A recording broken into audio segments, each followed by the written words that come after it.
I'm not going to be so ambitious today. We've only got 10 things to get through this weekend rather than 20. Okay, let's start off. Let's warm up. Warm-up exercises are useless, by the way. Hey, beautiful, how are you? We don't warm up, just a phrase. It's just to get the energy flowing. That's why we do these things to start with. You can't warm up in the street, you know? So you've got to be ready all the time. So we're going to do something from the, carrying on with the linear form today. We're also going to do the fourth chi disruptive form. That's a lovely one. And a whole bunch of other stuff. So let's start.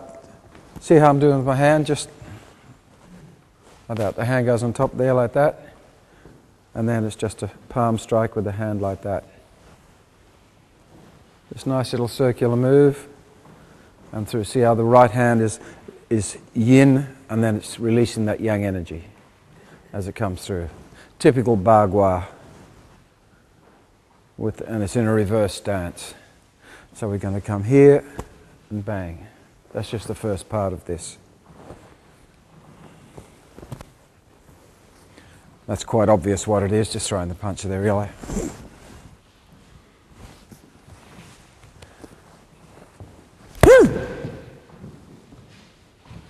So you're coming over.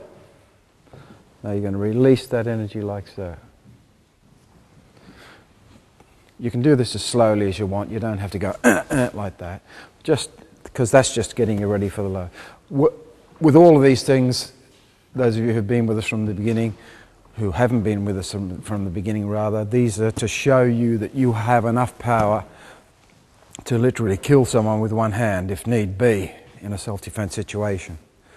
So rather than, I get so many letters and emails from people saying, oh, but I'm a small-framed person, I'm really afraid of big people, you know, and that's why we're doing this, to show you that,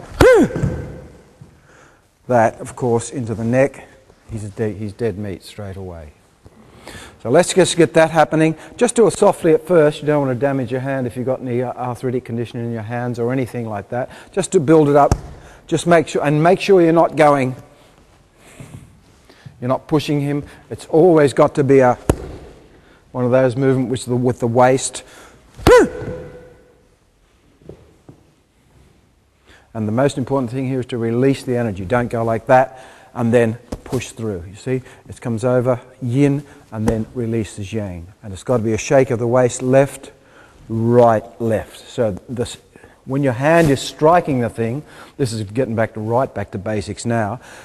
The waist should be hooking back the other way, and then it centers to the front, ready for the next moves that we're going to show you. And that's it. That's very important. Don't just go like that. That's just a karate type of thing. You've got to come through here and go left.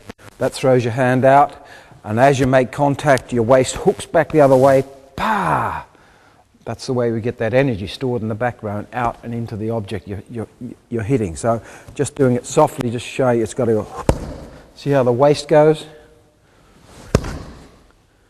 So if I don't know, I can't. So it's got to be. It's got to be that explosive, and that all comes from the waist. Okay, let's grab a bag and have a go of that. Thank you, Kathleen. Okay. Couple of little things that people aren't doing here. It's very important to do the whole thing exactly as it was meant to be. See what the left hand's doing. See, the left hand must slap on your arm, and that loads it for that. It happens very quickly, of course, but it has a reason for doing that. And the other thing is, don't hit it with a heel palm. You don't want a dull thudding sound on there. That means it's just a push. You want a thwacking sound. It's got to be like that. See, rather than, see that? There's a heel palm. Here's a thwacking sound. Okay, so it's got to go like that. See that? There you go. One, and that loads you, and then you release it with the thwacking sound. Thwack. Thwack.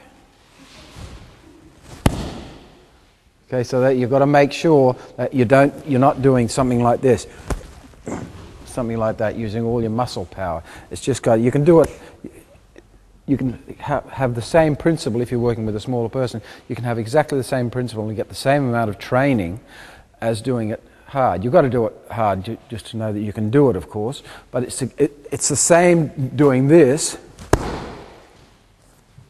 as doing that. There's no difference except that you're just working a little bit faster, that's all.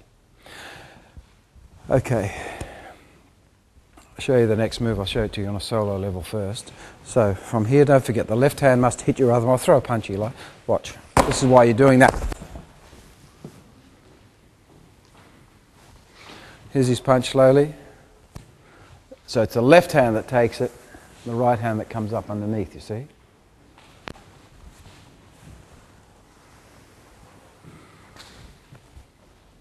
In the bagua, the linear bagua form, if he like grabs my hand and goes to pull it back, see my foot comes in and wah! That's what we do in the bagua. We might do that in a minute anyway. It's a really good training exercise. Okay, let me just take you on for this little warm-up exercise. Oh, I'll do it solo first. So wah, wah. Now, what you're going to do is you're going to bring your right foot forward and simply do one of those things, something like we've done before, and wah! Like that.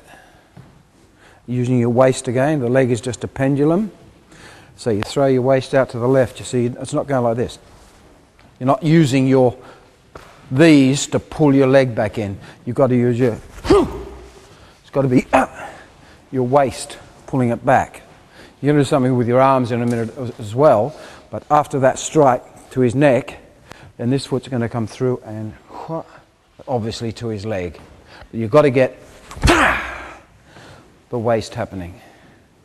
At the same time, you've got, as you struck that, you've got to get, see how the right elbow comes through? Bang. So try and do that a little slower. Bang. Here comes the leg. As the leg comes through, see your right elbow is actually loading to the right. And as your waist throws your leg around and it bounces back, see how the waist is bringing your elbow around, bang. So what we're doing is, again, bang, and now there, wah! It's a beautiful move, and of course, I'll show you this last move anyway. You're going to end up, he's going to go down on the ground there around this way, so you'll be ending up facing back this way for someone else maybe on the other side. So that's the full treatment. So it goes bang, bang, and just put your foot down and turn around to the rear. So there, and turn around. So that ensures that kick's not going to be like a stiff kick.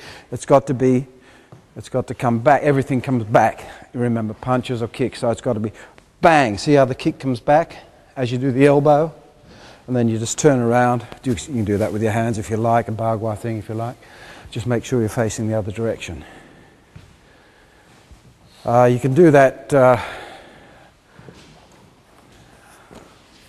on the bag if you like. So we come here, bang. Now you've just got to make sure you miss your partner's leg, that's all. That's going to be a little bit, it's going to put your time here, or maybe just fake the leg if you're doing it with your partner. Okay, let me show you how this works in the bagua form, because it's a nice little training method anyway. It's not a bad little self-defense method if you do something wrong. As I said before, if someone does get your hand and yank it downwards,